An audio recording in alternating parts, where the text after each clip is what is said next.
of composite materials. Today we'll be covering the subtleties in composites manufacturing. And I'll be talking about specific things that could occur in composites that could impact the behavior of them. So there's several books that I recommend if you want to get more into this topic. And these are the books I'll discuss.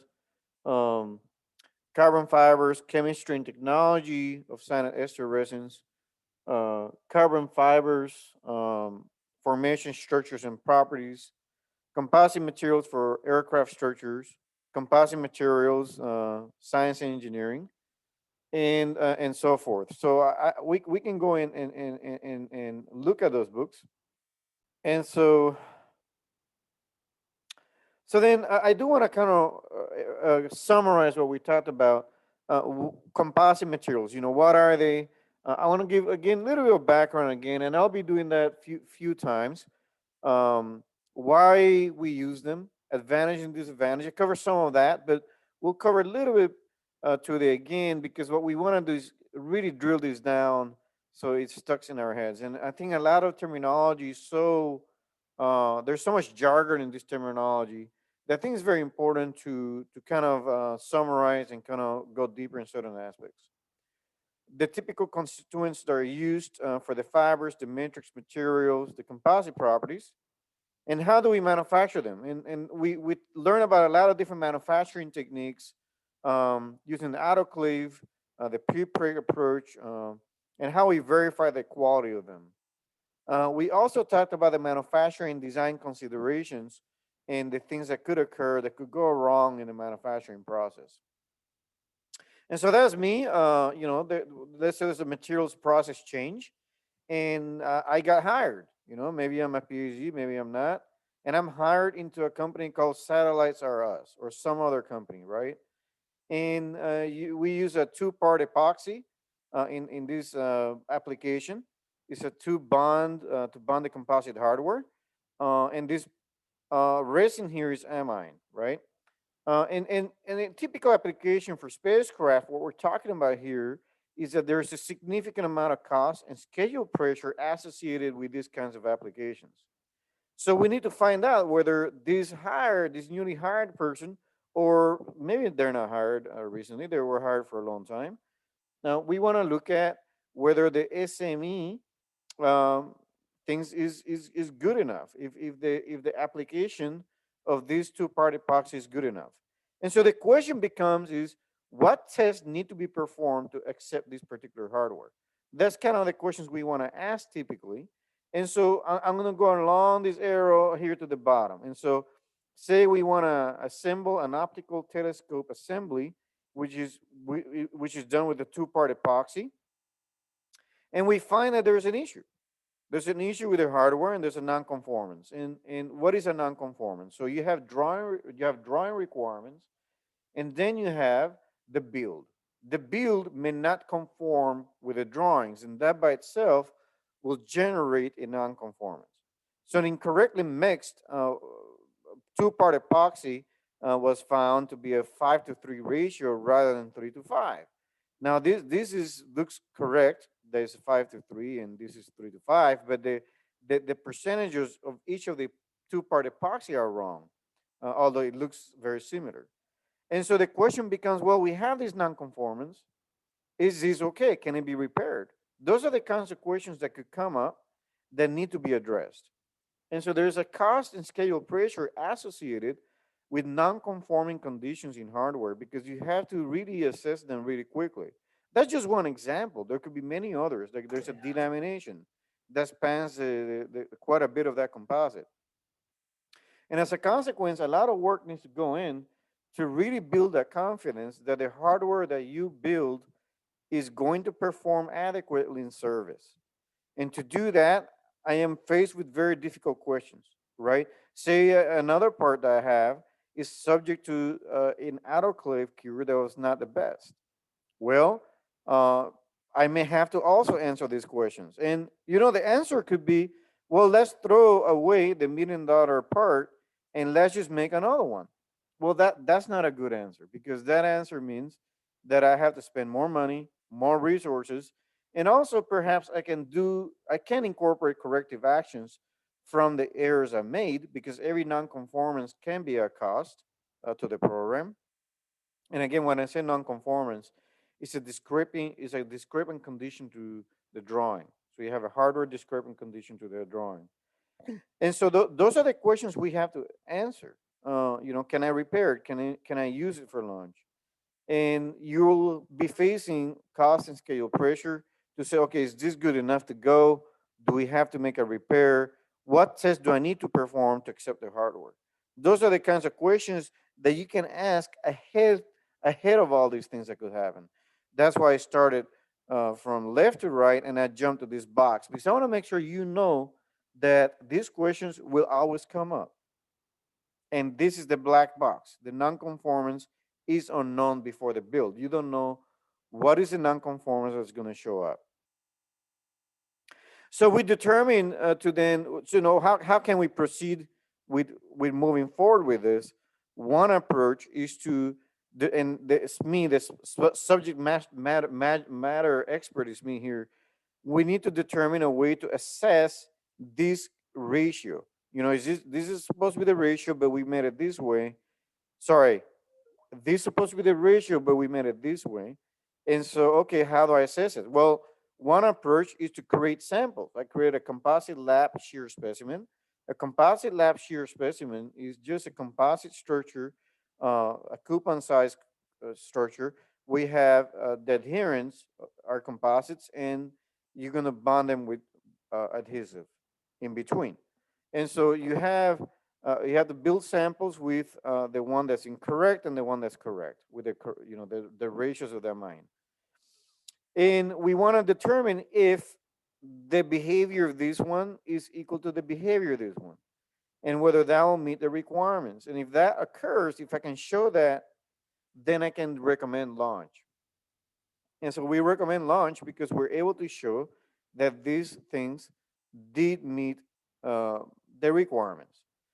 So then it's successfully deployed, and the subject matter expert here, Vinay, right, has received an award.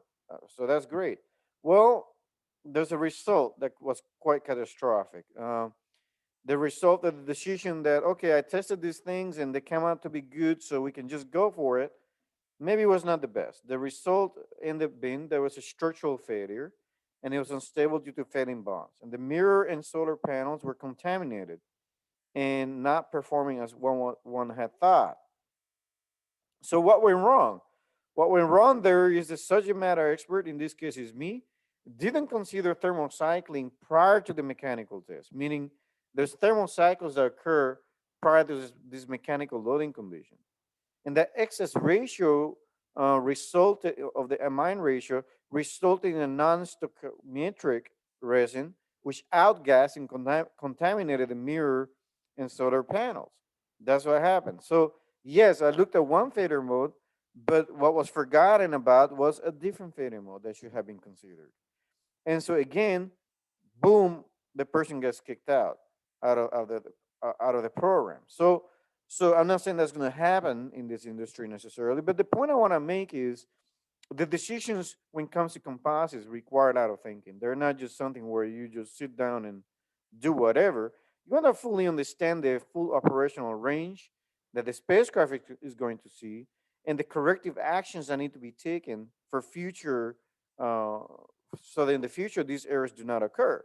But for the current situation, for the situation you're facing of having to launch, you want to look at every single scenarios. The second thing you want to do is to work as a team so that the decision is not made by a single individual, that the decision has been fully vetted and fully scrutinized, so that you can then go ahead and launch the part piece. Now, the one thing I want to point out is quite important to have a team review board. When you have a non-conformance, you want to structures experts, you want to have a non-destructive evaluation expert, a material scientist if it's a structural issue.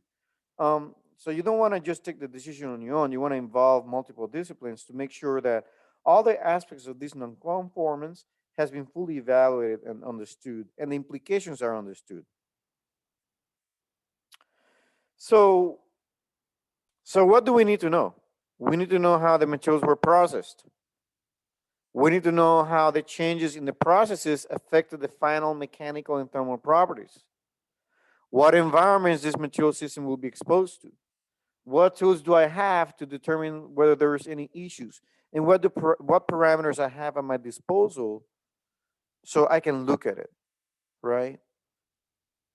So anytime you encounter an issue, you want to understand the impacts of that issue at the full extent, not just a myopic perspective that could be missing quite a bit.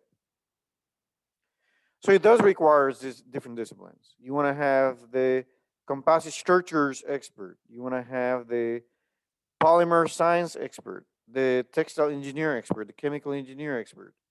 You want to have the chemistry engineer expert, the mechanical engineering, right? So we want to have the full band spectrum from science, from very basic science to mechanical engineering, which focus on design and analysis. Because that full spectrum is needed to fully understand a non-conformance many times. And if that process is not followed, this example here could occur, right? And so we talked about what is a composite. I'm using this particular literature to summarize what we learned in the material science world. But composite materials are engineered to occur in such a way that you can combine two or more materials that are significantly different in properties, physical and chemical. And they do have separate, distinct macroscopic and microscopic scale behaviors within the finished microstructure.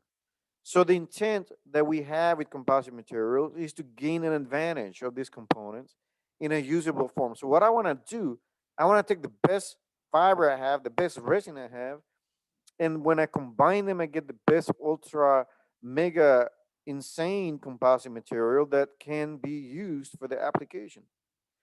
And a lot of the typical reinformers that exist have excellent properties, but may not be configured for the useful shapes you need, and many of them will not bond to the binders. And so the material scientists, what these material scientists are trying to do in this scale, they're trying to look at what could be compatible with each other. So we have to take advantage of the excellent mechanical and thermal properties that these reinforcements can offer. And the challenge is to really combine the reinforcement and matrix and manufacture the most efficient composite. And we want to do that with tailorable properties for the intended application. So a little bit, a quick, very, very top level view of the history of composites. Back in the day, even trees, if you look at trees, the trees are composites. They have these fibers that run along, and the fibers are taking a lot of the loads. You can look at the straw, and when you look at away from nature, applied to society, to history, before 2500 BC, what we see is an approach where they use straw and mud bricks to reinforce structures. We saw bows that were made of bone and animal glue. We also saw concrete. So these ideas are not new, they're fairly old. But now what we're doing is maximizing the ability of to use composites in high performance applications in a way that we can reduce cost and scale. Okay, so in modern era, um, we've used carbonized cotton to make carbon fiber. In the 1900s, phenolic was used, and it was used in exicones. In the 1930s, we looked at glass fibers. In 1937, we looked at the first use of fiber reinforced plastics in the application of aircraft. And we then looked at 1938, the first epoxy resin patent, and then 1940s fiberglass laminates manufactured for naval applications. In 1953, the Corvette had the fiberglass, which was the first production of a car utilizing this sort of components. In the 1950s, we see the use of Union Carbide, who makes carbon fibers, resin carbonization. So there's a history there, and I thought it was worth kind of giving that background. The first thing I did was to provide kind of like an accelerated review of composite materials. Now I'm taking a step back a little bit and kind of giving that perspective. 1960s, 1980s, what we're looking at here is the pervasive use of these materials in high performance applications. We have patented for carbon fibers in 1960s, boron fibers in 1965, Kevlar in 1971. And then we have the pan-based carbon fibers developed in 1960s with precursors by Torre. And then we have pitch-based carbon fibers by Singer, for example. And then we have the explosion of these applications, which were driven by a lot of different applications, commercial and military, which was driving the need for weight constraints, very high stiffness, very high strength, but low weight, and also really high dimensional stability for some spacecraft applications, some satellite applications. And this was used over, has been used now and applied to a lot of different rockets across the industry, a lot of different spacecraft, a lot of different aircraft in the 1900s, 1990s to 2000 and beyond. We're looking at hybrid materials. We can have actually different layers made of different composites, not the same type of lamina, but different composites. And then we have nano composites, carbon nanotubes. And then we have the current landscape, which is we have the transportation energy sectors looking at that as well. Some spacecraft applications are shown here. We have the Boeing 702 bus, the Seabird Geo-1 aircraft, spacecraft, and an AHF spacecraft. Extensive use of composites in sandwich structures. Here you can see a subreflector material. You can see a communication antenna tower here, a composite optical bench here, and a satellite bus here, all of them intended to decrease weight. We can see commercial aviation using it pervasively. We have composite overwraps using bridges, for example, in some bridges across America. We have windmills now using composite in these blades. We have cars like the Audi R8 and the Lamborghini Hurricane, Huracan, if you want to pronounce it correctly. We have automotive and bike industries now using composites pervasively and to decrease weight as well. So composites have been used in military aircraft, and what you can see here is structural weight percentage of composites over the years, and you can see a pervasive use of composites increasing quite dramatically, up to 40%. The 787 is now at 50%, and other systems have even arrived to 70%. It's not always possible to use composites everywhere because some composite structures some structures may need to be pressurized at very high pressures, and the question becomes, can you really use composites when they're porous? Um, one company that more recently launched very successfully was, I believe, Virgin Orbit, and they use a composite stage tank, which we don't know what they're doing exactly, but the good news is that they were able to make that technology work successfully. So you won't see the use of composites in large tanks are pressurized with fluid because of the porous media. But certain companies have been able to figure that out, and that's good news for industry. Perhaps one day every company can find out their purchase to make that happen because that's going to um, can decrease weight significantly. And so the advantage of using composites more and more is really weight, performance, and comfort benefits. Here you can see the B-2 bomber. I'm not trying to. We're not trying to advocate for military use or military applications, but my point is that composites are used quite extensively in a lot of components, in military applications, but also aircraft. Here you can see a helicopter design with a lot of use of carbon composites. And here you can see the F-18 using carbon epoxy in a lot of the areas where it was needed to decrease weight. And now here you can see in the commercial sector, you can see how things have evolved. And you can see how Boeing, for their various designs, 737, 747, 767, 777, 787, you can see how the composite usage percentage has increased to up to 50%. You can see that there, from very small percentage to 50%. And then the Airbus use a lot of composites in A380, and then they increase it even further to up to 52%. And now composites have been used also significantly by Bombardier, Comac, and other applications. And here you can see the extensive use of composites in an aircraft for a 787.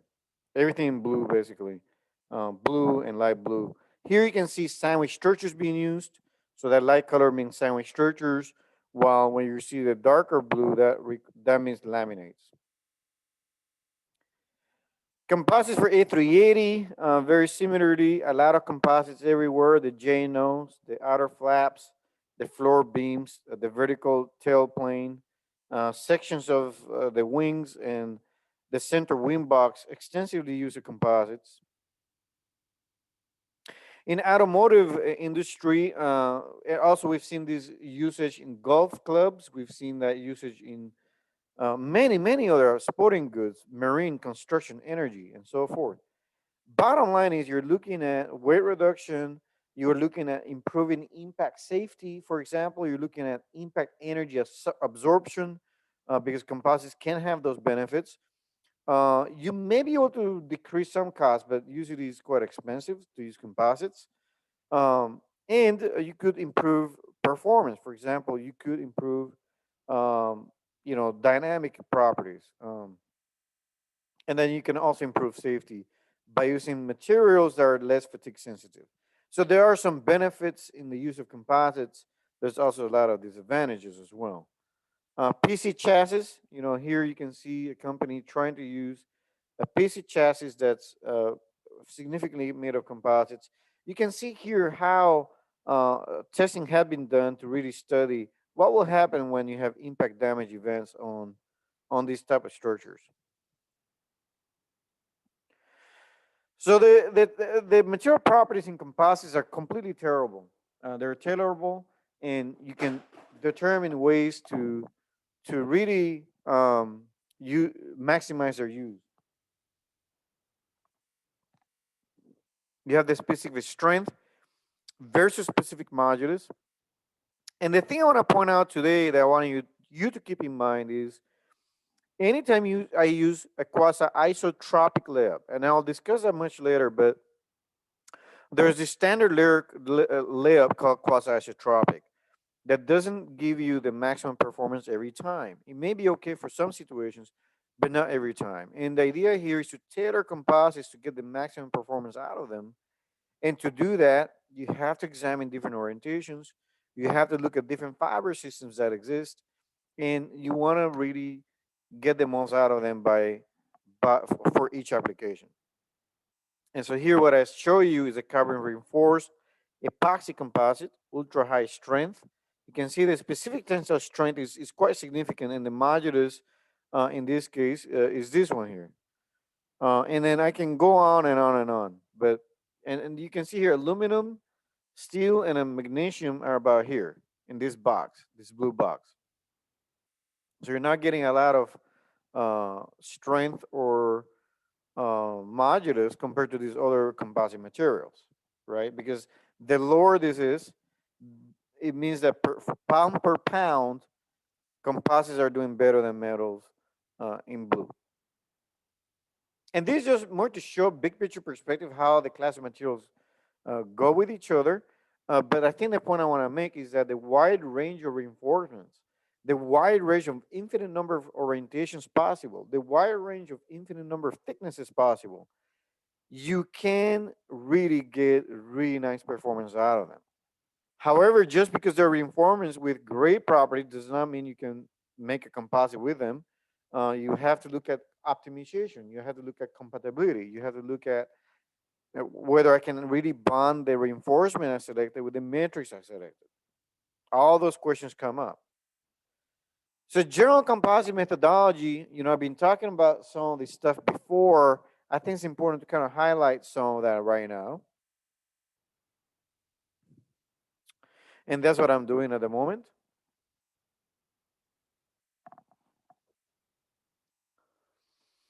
So we have the reinforcing material. The reinforcing material is the fibers, And that contributes to the strength, stiffness, the coefficient of thermal expansion. Keep that in mind. The reinforced material can contribute to that. Thermal conductivity. And then what are the basic properties we're talking about here? It's going to be the fiber volume fraction and the orientation. And then what are the common materials you're going to see is carbon, Kevlar, and glass. For the matrix material, what the matrix material is really doing, now imagine this composite. You can see the composite here, and you can see the fibers and the matrix. The matrix surrounds the fibers. So for a second, pretend the matrix is not there. So the fibers are acting by themselves and nothing's really happening. But by putting the matrix within the fibers, what happens is now the matrix can provide a path for transferring stress to the reinforcing fibers. So if I pull on this fiber, the matrix will feel that. And I need that connection between the different fibers, and the matrix is providing that. Otherwise, it's like having a bunch of individual springs where the one spring does not know what the other spring is doing. In a composite material, the matrix is providing a load transfer from fiber to fiber. It protects the reinforcement from damage because somebody can drop a tool or something. And there's a large array of materials you can select from, which is resin, ceramics, and metals. Here in this cross section, what you see there is the volume fraction of the fibers, the volume fraction of the matrix, and then I'm pointing to the fiber and the matrix and pointing to the interface for nomenclature purposes. And here what I've shown you is a micrograph of that cross section.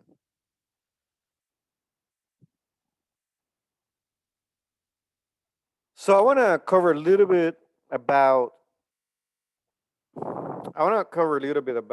the typical fibers used in composites.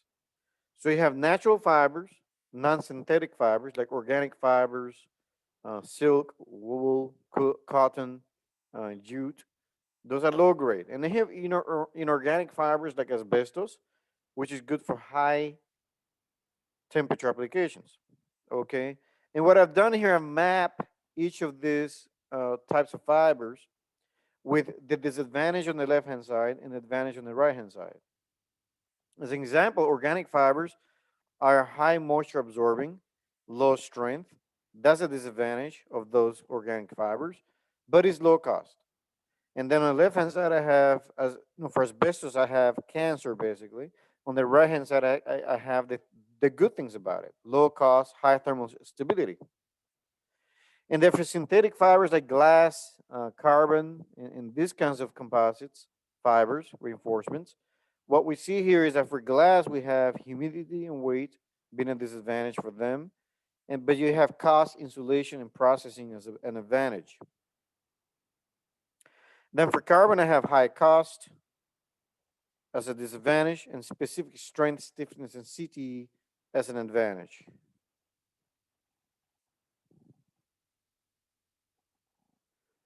Here you see PEN, rayon, and HPPE. Those are great for the advantages of low thermal conductivity. So if you use it in a high temperature application, you're going to have a good material that resists heat. That's very good. And there are advantages. Typically, when you make it out of these fibers, you're going to have some chemical decomposition. It's actually very difficult to analyze as well in some cases for high temperature applications. Kevlar has issues with radiation and moisture, but it's really good at impact and fracture toughness. So you will see Kevlar being used in bulletproof vests. You will see Kevlar used in a lot of composite systems to add protection for impact damage.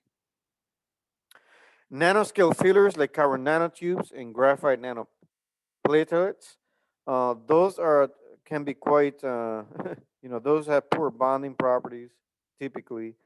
But those are being examined today. Here on the top right, what you see is the tensile strength versus the fracture strain. And you can see carbons have fairly high tensile strength compared to these other materials.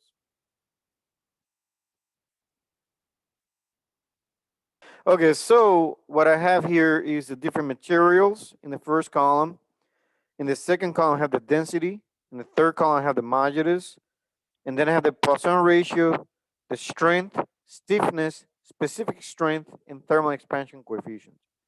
And what we see here is that For a lot of different fibers, we have them classified as carbons, organic, ceramic, and glass, basically mapped out to these ones that we talked about. And you can see here that the strength of the fibers for some of these could be up to 3 times of steel, aluminum, and then titanium. That's quite impressive. That's quite impressive. So you can see here that the strength can be quite significant compared to other materials. And you can also see that the matrix materials are um, of quite a bit lower strength, because the matrix material, the purpose of the matrix material is not to provide any sort of, it doesn't provide anything in terms of strength, right? All the strength is coming from the fibers, and all is coming from is the fibers and not much from the matrix. The specific stiffness here that you can see here, the stiffness is going to be better. You can see here 5, 13 compared to 1 for these materials here above.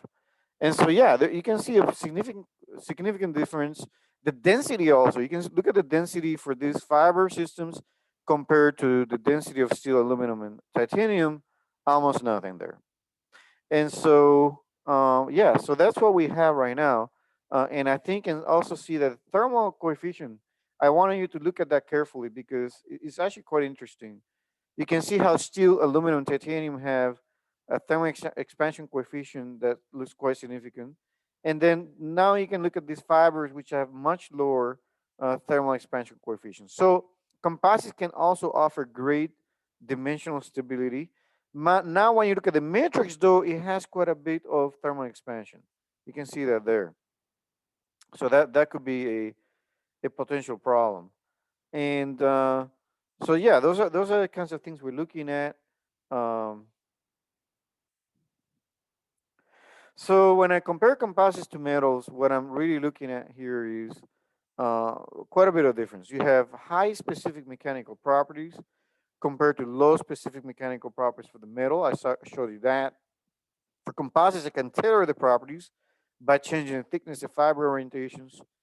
I can also add plies or remove plies, and I can compare that to the isotropic properties of a metal, which I don't have much other than to say is isotropic. Then I have fatigue resistance versus fatigue sensitivity. Fatigue resistance for composites, but fatigue sensitivity for metals. For composites, I also have corrosion resistance. For metals, I have corrosion sensitivity. I'm exposed to corrosion. Composite materials are environmentally sensitive, while for metals, I don't have that temperature sensitivity. Composite materials are non-conductive, while metals are conductive. Composite materials have damage tolerance sensitivity, and that's also the case for metals.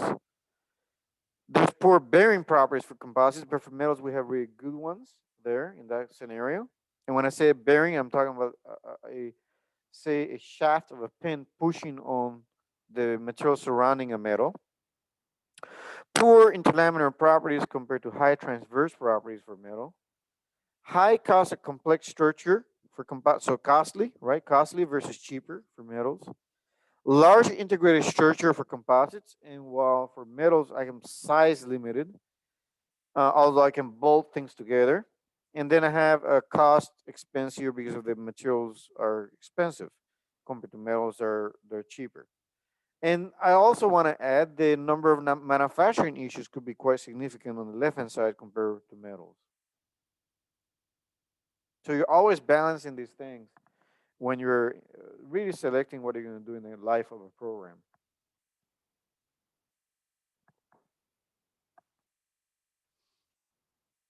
So here's the cost per weight for various structures. I think the bottom line here is that to reduce weight is important because that's going to really save quite a bit in terms of value, right? The value of weight savings is quite significant, and it can be quite important. So really, there's a drive to reduce weight in space applications, and not just that in aircraft applications, because an aircraft that uses a lot of composites is going to be more effective at reducing the amount of carbon emissions as one possibility, but also is going to reduce the amount of gas usage, gasoline usage. And as a consequence, it will be cheaper for passengers and they higher the profit margins.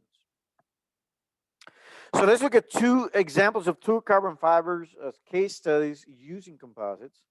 I have here pan-based carbon fiber, and I told you earlier I was going to tell you what pan meant. Is right here is polyacrylate nitrile.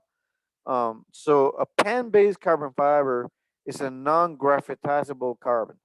It's synthesized from a thermosetting resin precursor, such as pan, to form a wide range of fibers that vary in physical properties based on degree of mechanical stretching and heat treatment.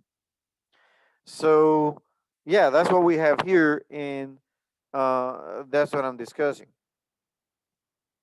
For the Torre M55J carbon fiber, what we're looking for is, you have less graphitization, good surface bonding, has high strength, high weeble modulus, also less scatter. It also has the potential for high strength applications, which is quite a bit used. You can see here the microstructural spacing for these carbon fibers. Pitch-based carbon fibers, they're graphitizable carbons, and they're synthesized from coal tar or petroleum pitch. These fibers are processed from a thermoplastic precursor that aligns itself during processing, and with heat treatment and results, it will result in a significantly more graphitic structure than PAM-based carbon fiber. Here you have a 2D order 3.8 A D spacing, while here you have a 3.354 A D spacing, and is 3D order, and is covalent bonding. An example of that will be a Mitsubishi K13C2U carbon fiber.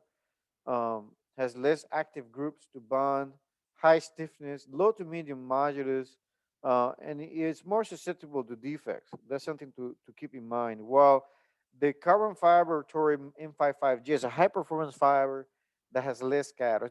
This is just an example to show you the two types of carbon fibers you can get in these applications. And I want to go now into the fiber nomenclature. I kind of covered some of these already, and I'll cover that in the very next lecture as well. But I think it's kind of important to kind of hit these points carefully because they're overlooked a lot. So looking at the carbon filament, we're looking at 5 to 8 microns. That's all we're looking at there. And that's really small. That's really small. Even the order of this human hair to that point. Carbon toe can be 1,000 to 2,000 filaments. So you're going to have 1,000 to 12,000 of these guys packed in a single toe. When I look at a toe, you're looking at a width of band of fibers. Okay. You look at unicarbon pre-preg tape, 5 to 10 mils thick, very thin. And a carbon fabric weave, you cannot see it right now because you're not able to do that. But you can see here the texture of it. And then you have the different kinds of fibers, which I'll be discussing that later. I'll be discussing the different kinds of composites you may have: plain weave, twill weave, 8 harness satin. You're going to look at warp yarn, weft yarn.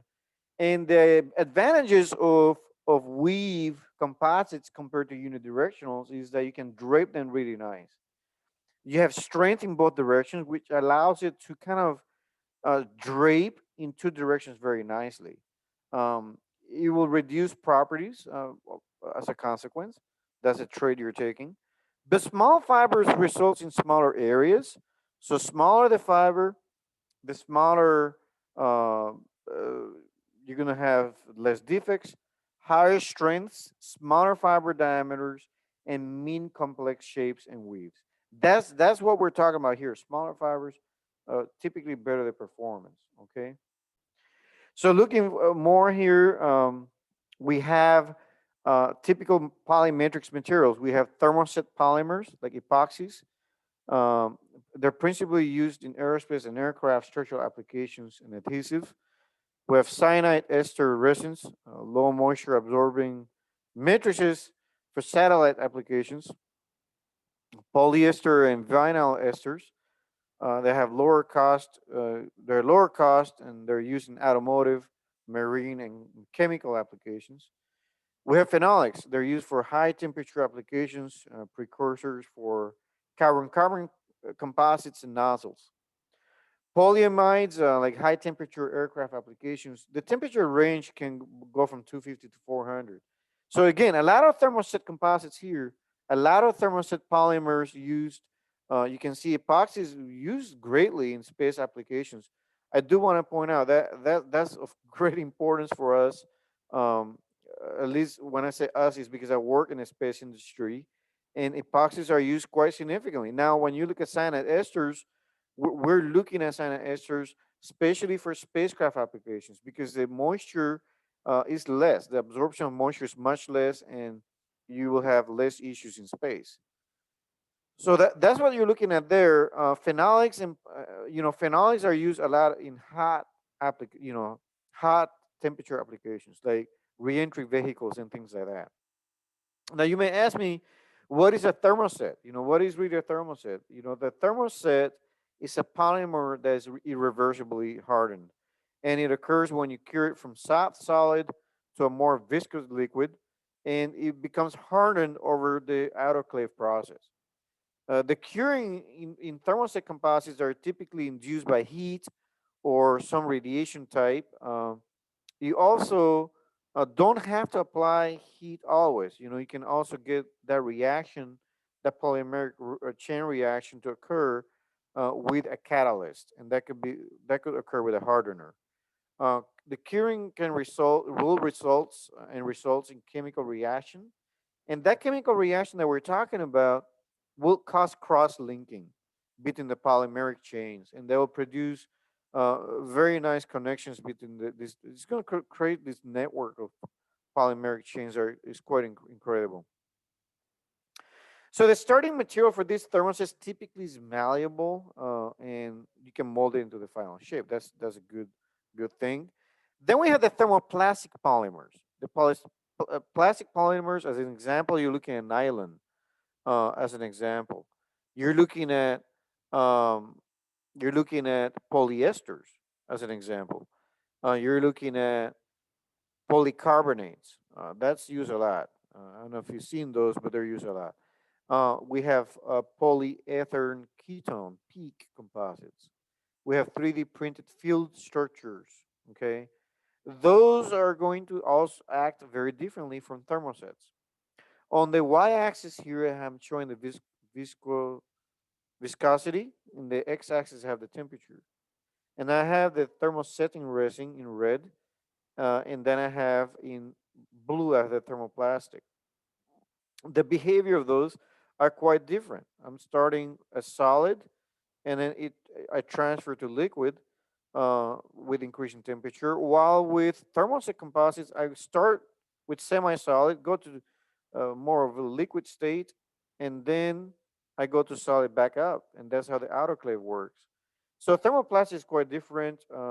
If you melt it, you decrease the viscosity.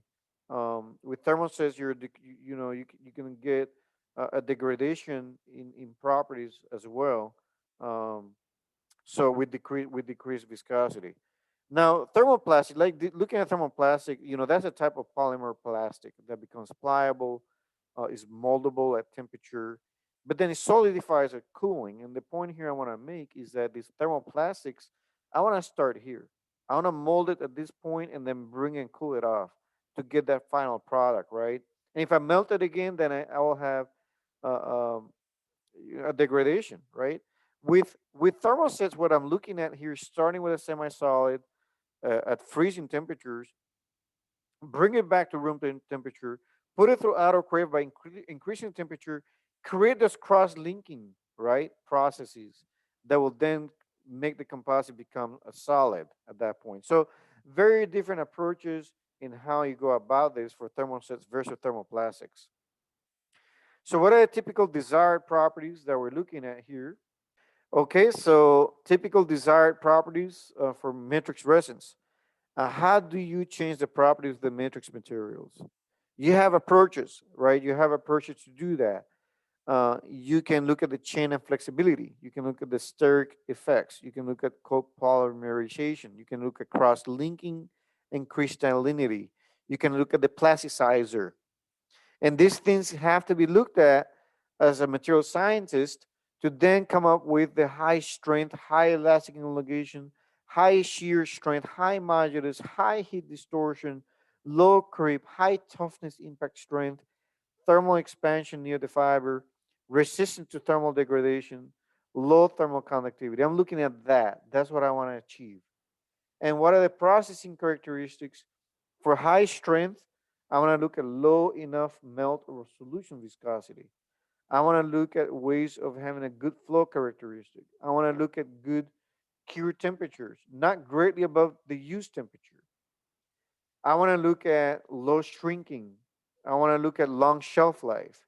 For chemical properties, I'm looking at good bond to fiber, resistance to solvent and chemicals, and low moisture absorption.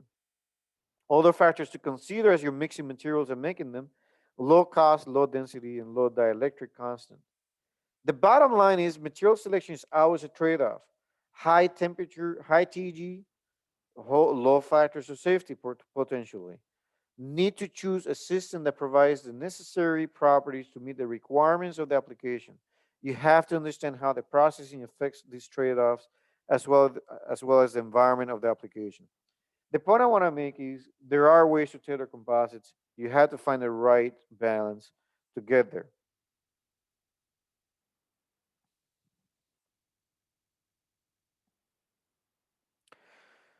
So, what are the general properties for different matrix materials? We have a comparison here showing how the matrix materials vary. I've circled some of them for interest purposes, but you can see here that I have epoxies, cyanates, phenolics, thermoplastics, and metals being shown.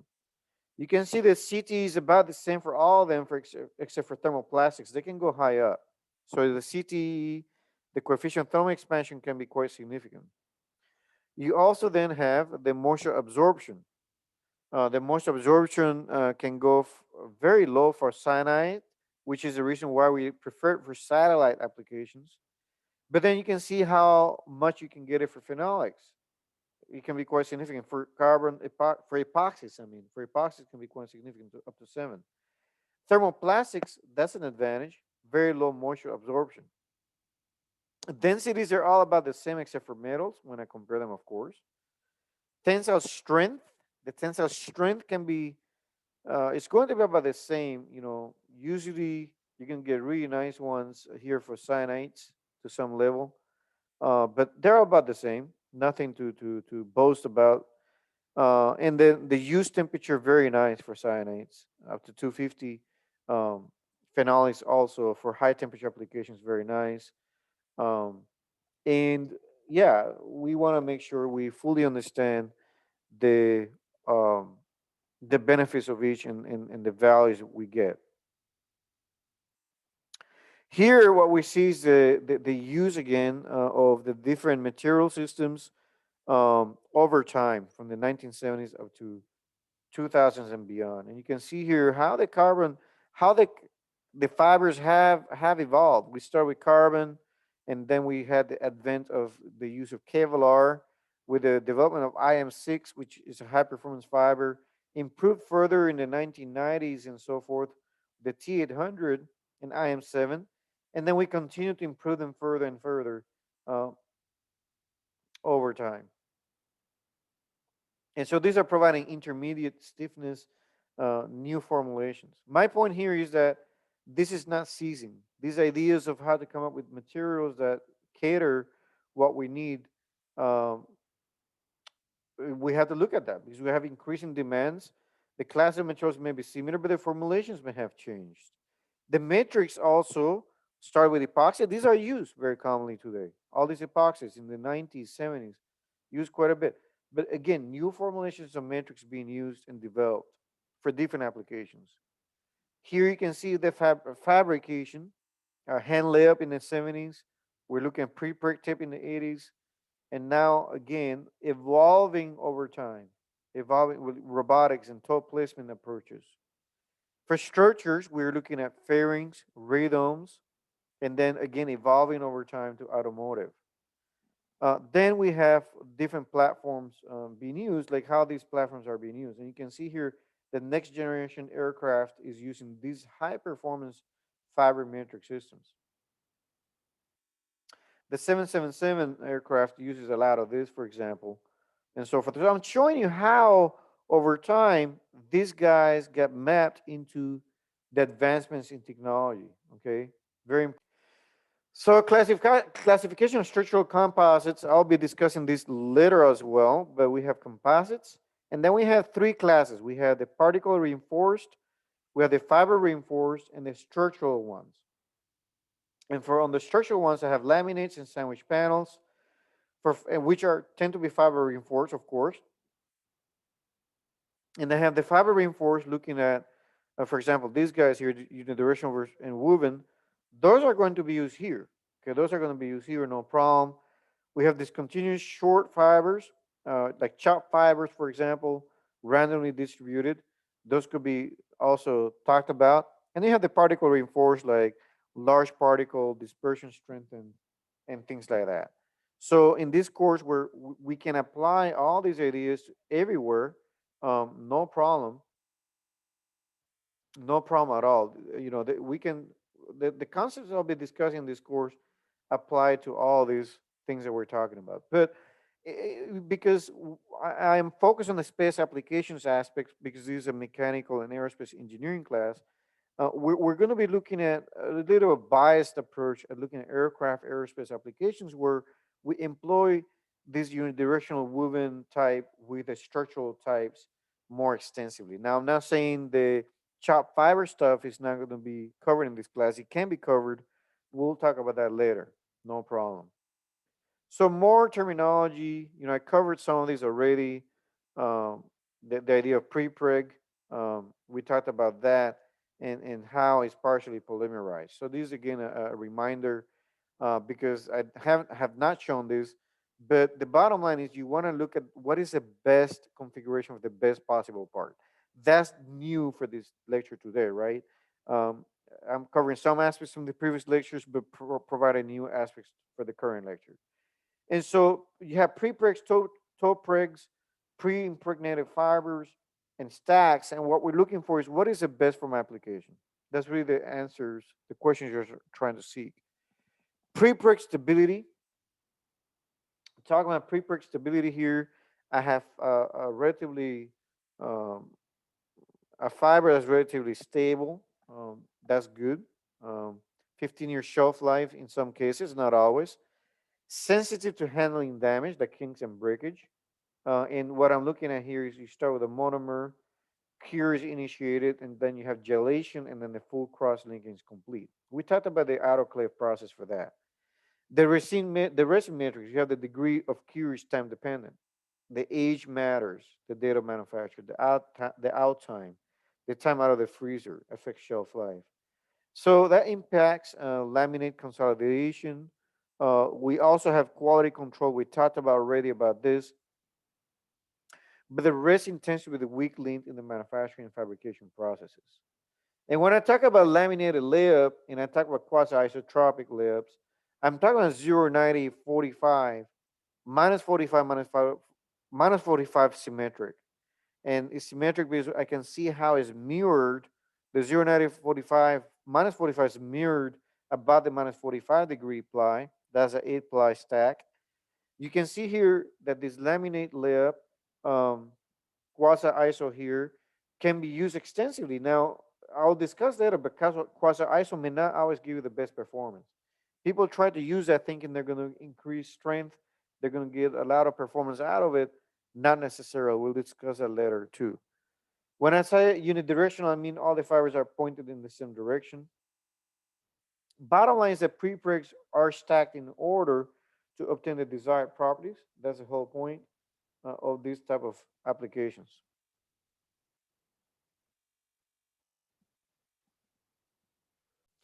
So autoclave cure prepreg, we talked about that. It helps ply consolidation, cure, and the curing removes the voids. by applying temperature, pressure, and vacuum. We discovered that already. And the autoclave is a good method to apply for high curing, for high quality composites. And the pressure does help with collapsing voids. And this is a colleague of mine who I work with very closely a lot. And here's examples of autoclave cure on pre-preg aircraft applications. So what are the design considerations for structural composites? We're looking at fiber-dominated properties that give you high strength, high modulus. Matrix-dominated properties, we're looking at good compressive strength, flat-wise tension, off-axis bending strength, very good interlaminar shear strength. We're also looking at elastic and strength properties that are really significant. They're good, okay? We're looking at that. We're looking at good TG and a good performance in terms of coefficient of moisture expansion, coefficient of thermal expansion. And these are the ones that are matrix dominated, all these properties here. Well, these ones tends to be the tensile dominated, the fiber dominated temperature properties are the ones here. So yeah, so we'll discuss the measurements of these properties later. The performance is related to both material properties and laminate specifications.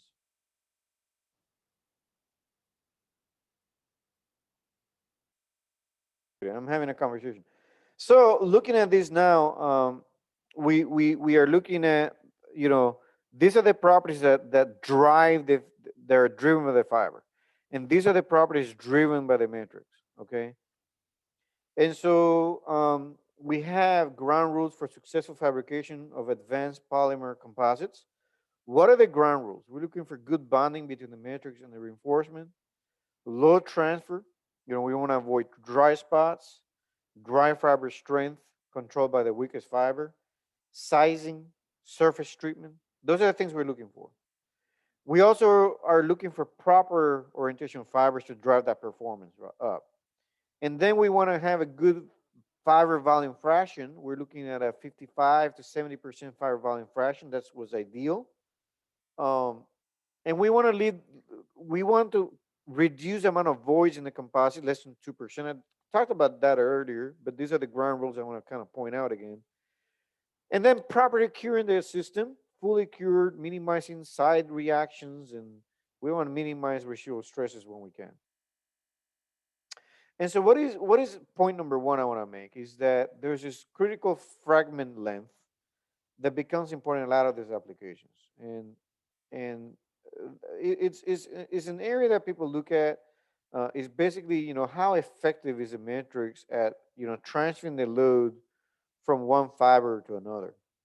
And what goes in there is really, um, you know, if I have a particular uh, fiber that breaks off, you're going to have a cascading effect. And, you know, perhaps the tensile strength here got reduced quite a bit. And the fact of the matter is, when you have a composite, not all the fibers are taking the same load, you know, so the outer fibers could take more load, the inner fibers can take less load. And if you have a breakage here, that load will have to get distributed around to the other fibers, but the matrix plays a huge aspect of transferring the load capability around it. And so that's why how the fiber is bonded into the matrix is so important. That sizing, that surface treatment, that roughness, that chemistry of polymer, all that is important to guarantee that that load transfer occurs if a fiber breaks. Okay, and you know that is going to be very important in our applications, in a lot of these applications.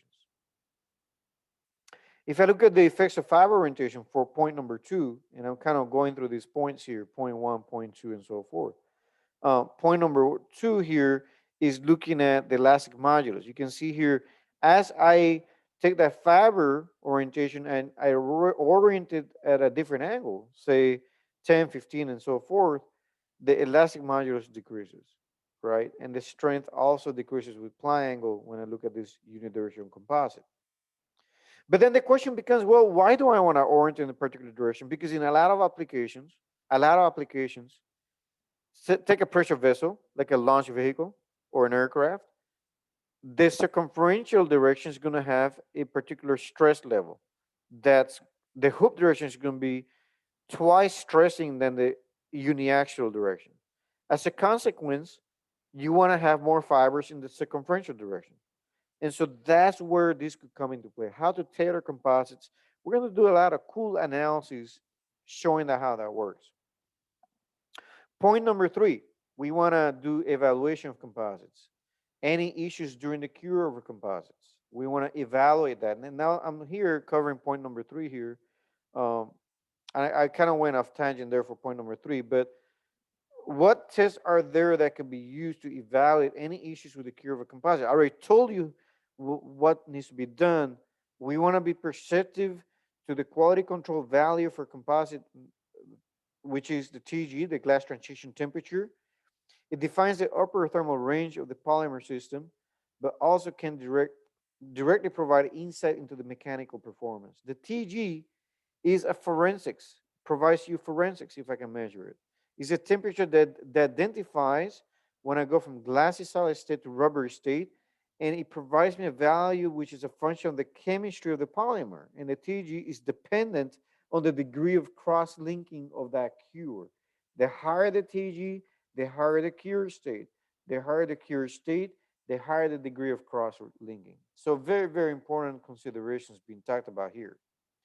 So point number three, how do I evaluate issues with the cure of the composite? I can do some forensics. I already covered this, but again, to remind you, I'm looking at dynamic and mechanical tests can effectively be used to identify the TG of a polymer. And the TG is usually defined by looking at the tangent loss in stiffness.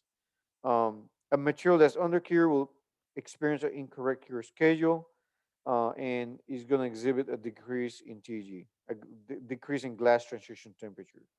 An epoxy material that has reacted with environment and formed unintended byproducts will show a decrease in TG as well. This can result in it actually can drop the strength by 50%. So knowing how those reactions with the environment occur is important. A material has experienced a higher than expected cure temperature, and it may show a higher than expected TG, which will result in a low strain to failure, reduced delamination resistance.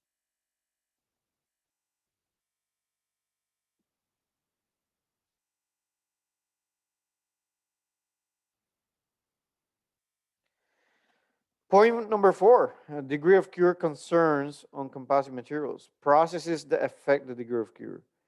Process does not experience the correct ultimate temperature. That's one possibility. Excessive aging, side reactions with where you have byproducts, and then you have stoichiometric ratios of epoxies are incorrect, like I covered very early on today. And so those processes can affect the degree of cure. So low degrees of moisture during cure can be caused by the formation of secondary byproduct that can affect the polymerization and can significantly decrease the TG. So you can see here how the TG is getting reduced by the moisture absorption. You can see that quite a bit. A low TG indicates that the matrix material did not have the expected thermal mechanical properties. That's something that needs to be looked at all the time. And here you can see crack due to low TG carbamate formation. You can also see how the tensile strength of the composite decreases with increased moisture content. You can see that the glass transition temperature decreases, and you can see here the impacts of that on the flatwise tensile strength. Point number five, composite materials are dependent on the cure state of the resin. Very important consideration there. The TG will increase with the degree of cure, bottom line. And the TG will increase with curing time, of course. And you can see that's in terms of hours. And you can see here the TG is increased. If I have, I have 180 here, 110, 140, for example. So the TG is primarily controlled by the uppermost temperature. The effect of time at lower temperature shows less dependence. The TG will only tell you if the expected degree of cure was achieved. It will not tell you the history about it much. Again, very important that the TG tells you how well we cross-link those polymeric chains. Point number 6, effects of voids and mechanical properties. I covered this a lot, but I didn't show you the formula.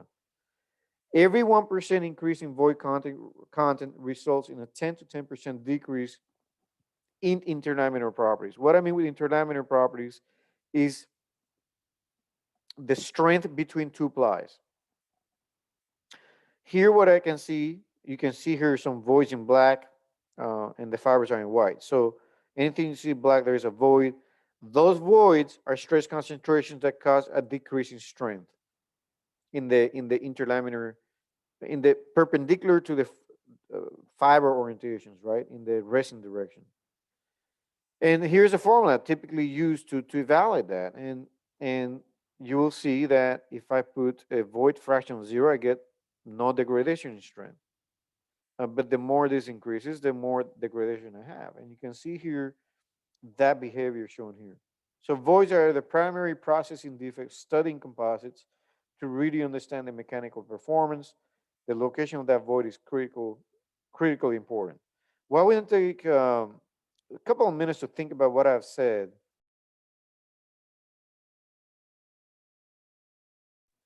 Okay, looking at this case study here, I'm highly interested in going to this case study because it shows the subtleties that could occur in composites. This is an excerpt from a presentation I was given at the American Society of Composites in 2014. And the point here is that process control is essential in the manufacturing composite parts. And any changes in the manufacturing process processes can result in significant impacts to the strength of the composite. During ongoing studies of sandwich structure, it was found that there are some issues. For example, when this foam core sandwich structure was made, the thickness of this composite came out to be thinner. And so there was an issue. Issue number 1 is that there's a compression creep during high temperature core curing that need to be looked at. And issue 2 is there was oxidation of the foam surface during heat treatment process of that foam. So I'm going to present a systematic approach into ways you can identify these problems early in the design process. The foam was not heat treated as recommended by Evonik, was one of the companies. And so while this sandwich structure was purchased, the foam was not heat treated properly. Initially, the panels were within design specification of the thickness.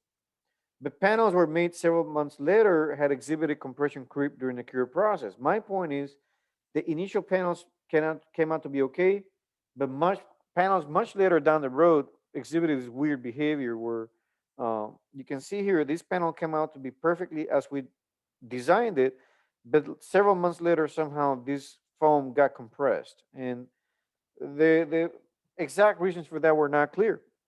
So when the foam was looked at separately, it was found that the bare foam was, when heat treated and not subjected to a heat treatment, showed a vastly different response.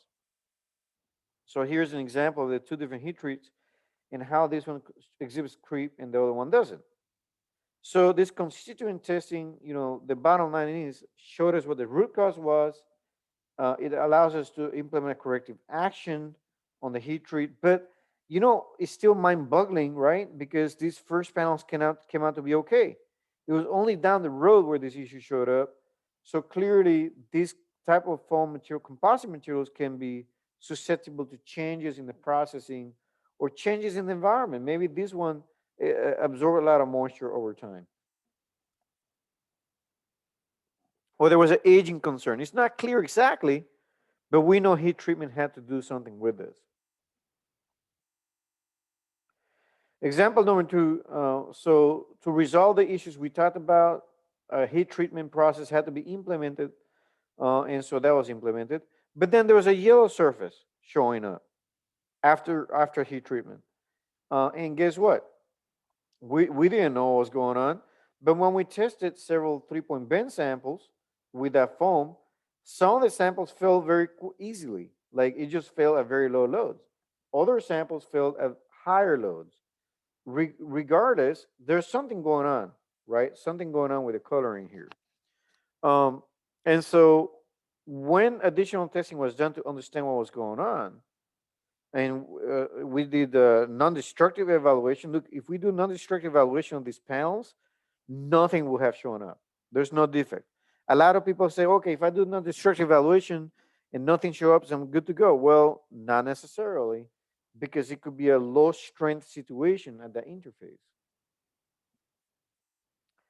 And so while the ultrasound inspection did not show and reveal an issue, when testing was done with samples like this, very simple testing with the different heat treatments, we could see a significant change in strength. For example, the oxidized foam showed 500 psi of tensile strength, while the foam for which we then took the oxidizer layer out and rebonded it, those had 3 to 4 times the strength of the oxidized foam. So clearly, yellowing is doing something bad.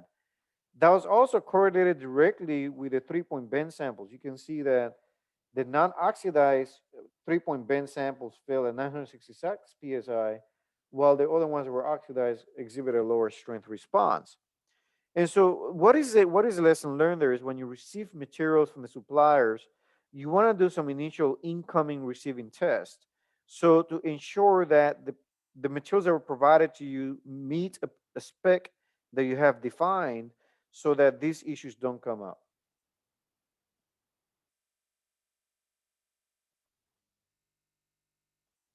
I also want to point out how corrective action was taken to remove that oxidizer layer, and how the tensile testing, this basic testing, was very helpful in pinpointing the issues that arose. Here's a video of the 3-point bend test. You can see how quickly things occur. Um, and the samples that failed at this location, um, and didn't fail at, because that's an area of weakness. This is area of weakness over here where you see that bump. That's the area of weakness. So people expect a failure there, but it was happening over here at the bottom, which kind of pointed to a particular problem with the layer, the oxidizing layer. Another video here just for the kicks of it, so you can see how quickly things move in reality. In this case, there was a clean failure in the foam. But high-speed video can really reveal things. Like if you saw failure at that phase sheet interface before foam failure, and your analysis says, no, it should have been foam failure first. I don't know why that's happening. Well, that helps, right? That helps understand what happened and what transpired. Another video here.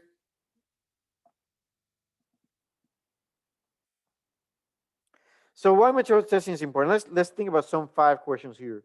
Why is material testing important?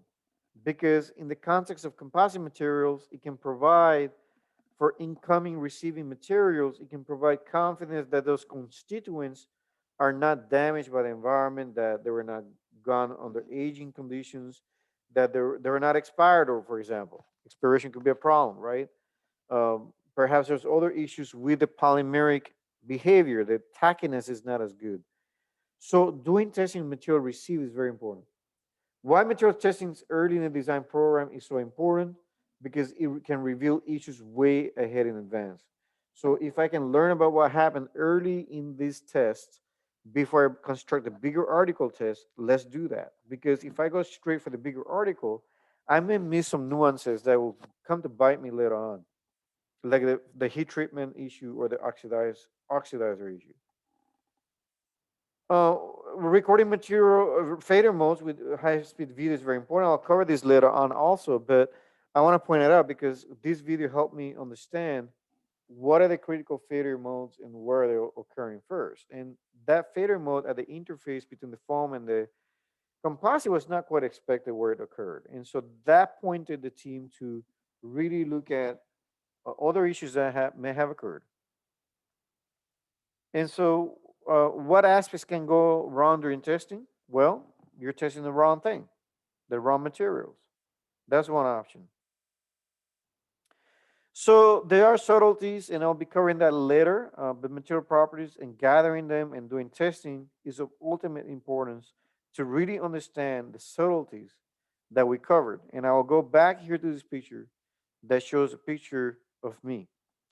And let me see if this makes sense to you now. So if I get hired by a generic company, call it Satellite RS, for high performance application, and there's this issue, I hope that you have a better appreciation for the things that can go wrong. Because here, this expert, this so-called expert, only tested a lap joint, but didn't consider other potential effects that created contamination issues on the solar panel array. So again, what we're looking for is to understand the intricacies of the design and manufacturing composites, particularly manufacturing, and making sure we're not missing something big. Because if we are, we better start looking at it.